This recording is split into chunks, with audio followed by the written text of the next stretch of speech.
Goes with the hair, said Jink. He and Bigger began to laugh again, but Reef silenced them with a wave of his hand. He smiled broadly, but his eyes were ice. You don't want to mess with me, Red, he warned. She smiled back. The last guy who called me that found his nuts up his ass. Reef casually got to his feet, swung down off the bleachers, and stood in front of her, his chest scant inches from her face. Staring down at her, he waited for her to flinch. She didn't. Hadn't taken long for them to become friends, and then lovers, although that was off more than it was on.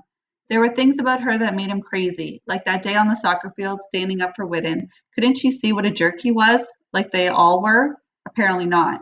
Much later, she would tell him it was Whitten who had encouraged her to try the accelerated program. Besides teaching phys ed and coaching soccer, he administered the Canadian mathematics competition at the school each year, and she had entered, not from any desire to win, or even because she liked math that much, although she was good at it. She nearly flunked one of her math courses, but that was because she'd missed so much time, not because she couldn't do it. She told Rafe there was something in her head that made problems unfold, helped her see inside them. He couldn't understand any of it. For him, math was a puzzle with 100 goddamn missing pieces. But he understood what drew her to Whitten's math group.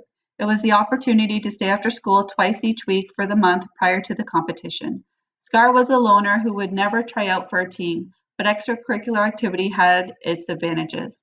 After school, practice meant 2 afternoons each week she wouldn't have to make a drop for her father.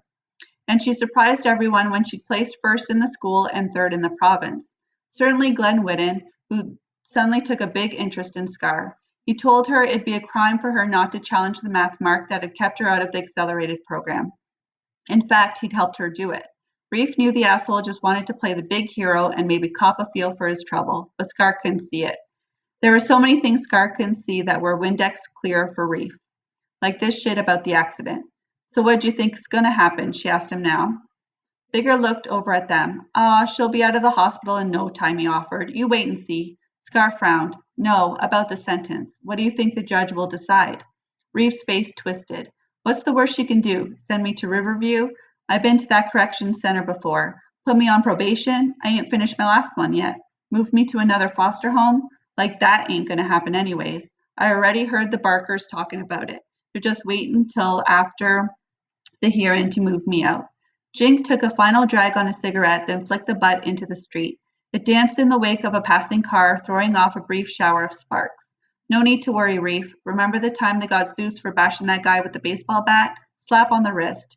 I ain't worried, Reef replied. Just sick and tired of sitting in that courtroom. Not like the movies, huh?